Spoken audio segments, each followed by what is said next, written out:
Do you want to share a Facebook story to Instagram automatically? You can auto-add Facebook to an Insta story with just a few simple steps. Before we begin, please like this video and subscribe to our channel. I've also included some helpful tools and apps in the description, so be sure to check them out.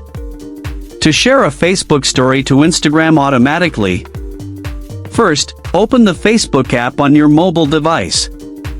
Once you're on Facebook, tap on Create Story at the top of your newsfeed. Now, select a photo or video from your device's gallery that you want to share together on Facebook and Instagram Story. Once selected, you will be in the story editing screen.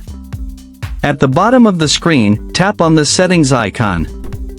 A pop-up menu will appear. Select Privacy.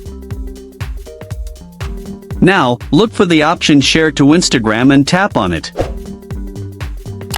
A new screen will appear. From here, enable the toggle switch next to your Instagram username.